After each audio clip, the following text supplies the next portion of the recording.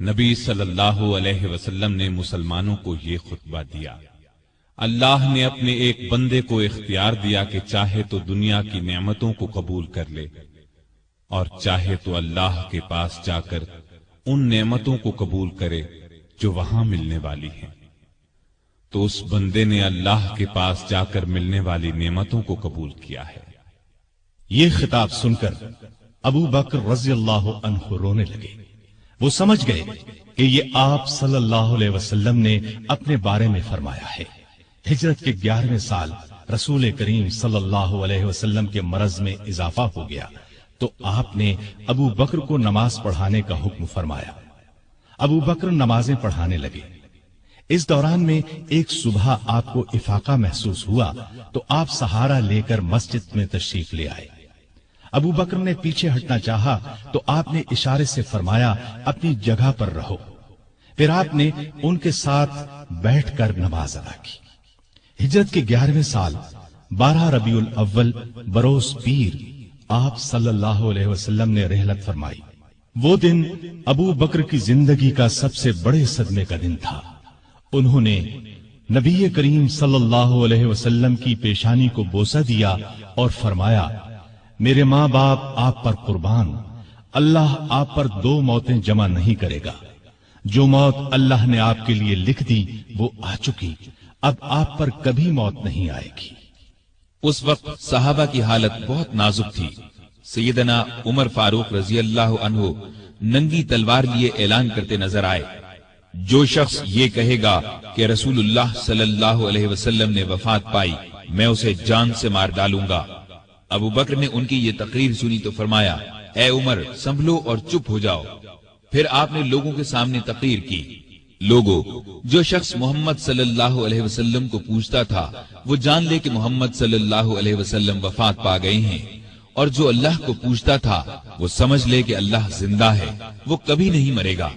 ان الفاظ کے بعد آپ نے قرآن مجید کی یہ آیت تلاوت فرمائی، محمد صلی اللہ علیہ وسلم صرف رسول ہی ہیں، ان سے پہلے بہت سے رسول آ چکے ہیں۔ کیا اگر ان کا انتقال ہو جائے یا شہید ہو جائیں تو تم اسلام سے اپنی ایڑیوں کے بل پھر جاؤ گے؟ اور جو کوئی پھر جائے اپنی ایڑیوں پر تو ہرگز اللہ تعالیٰ کا کچھ نہ بگاڑے گا۔ ان قریب اللہ تعالیٰ شکر گزاروں کو نیک بدلہ دے گا۔ ابو بکر رضی اللہ عنہ کی تقریر سن کر لوگوں کو یقین آ گیا کہ رسول اللہ صلی اللہ علیہ وسلم واقعی ان سے جدا ہو چکے ہیں۔ آپ کی وفات کے بعد مسلمانوں نے متفقہ طور پر جناب ابو بکر صدیق کو خلیفہ چن لیا۔ خلیفہ بنائے جانے کے بعد انہوں نے یہ خطبہ دیا، لوگو، اللہ کی قسم میں نے کبھی تمہارا امیر بننے کی خواہش نہیں کی۔ تم نے ایک ایسا بوجھ مجھ پر ڈال دیا ہے جس کے اٹھانے کی طاقت میں اپنے اندر نہیں پاتا، اور اللہ کی مدد کے بغیر اس کو نہیں سنبھال سکتا۔ میں تم سے بہتر نہیں، اگر سیدھے راستے پر چلوں تو میری مدد کرنا، اور اگر غلطی کروں تو مجھے درست کر دینا۔ یاد رکھو، سچائی امانت ہے اور جھوٹ خیانت۔ تم میں سے جو کمزور ہے وہ میرے نزدیک طاقتور ہے، یہاں تک کہ اس کا حق دلوا دوں، اور تم میں سے جو طاقتور ہے وہ میرے نزدیک کمزور ہے، یہاں تک کہ اس سے دوسروں کا حق وصول کر لوں۔ جو قوم اللہ کی راہ میں جہاد چھوڑ دیتی ہے وہ ذلیل کر دی جاتی ہے، اور جس قوم میں بے حیائی پھیل جاتی ہے اس پر اللہ کا عذاب نازل ہوتا ہے۔ جب تک میں اللہ اور اس کے رسول صلی اللہ علیہ وسلم کی اطاعت کروں تم میرا حکم مانو، اور جب میں اللہ اور اس کے رسول کی نافرمانی کروں تو تم پر میرا حکم ماننا فرض نہیں۔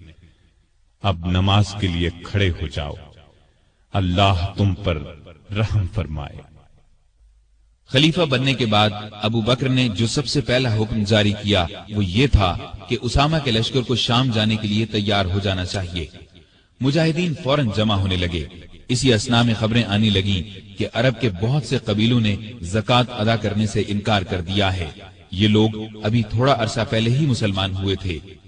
بعض لوگوں نے نبی ہونے کا جھوٹا دعویٰ کر کے ہزارہا لوگوں کو بے وقوف بنا ڈالا. لوگ ان کے گرد جمع ہو گئے. یہ حالات دیکھ کر بعض صحابہ نے سیدنا صدیق اکبر کو مشورہ دیا کہ ان حالات میں اسامہ کے لشکر کو بھیجنا مناسب نہیں، بہتر یہ ہے کہ اس کو روک دیا جائے تاکہ دشمن مدینے پر حملہ کریں تو ان کا مقابلہ کیا جا سکے. لیکن ابو بکر نے یہ مشورہ ماننے سے انکار کر دیا اور فرمایا، اللہ کی قسم، اگر مدینہ اس طرح آدمیوں سے خالی ہو جائے کہ درندے اور کتے مجھے پھاڑ کھائیں، تب بھی میں اس لشکر کو شام جانے سے نہیں روکوں گا جس کو رسول اللہ صلی اللہ علیہ وسلم نے شام جانے کا حکم فرمایا تھا. اب بعض صحابہ نے یہ مشورہ دیا کہ لشکر کا سپہ سالار 9 عمر اسامہ کی جگہ کسی عمر رسیدہ تجربہ کار صحابی کو بنا دیا جائے. یہ سن کر ابو بکر کو غصہ آ گیا. انہوں نے فرمایا، یہ تم کیسا مشورہ دے رہے ہو؟ جس شخص کو رسول اللہ صلی اللہ علیہ وسلم نے لشکر کا امیر بنایا، میں اس کی جگہ کسی اور کو امیر مقرر کروں، ایسا ہرگز نہیں ہوگا.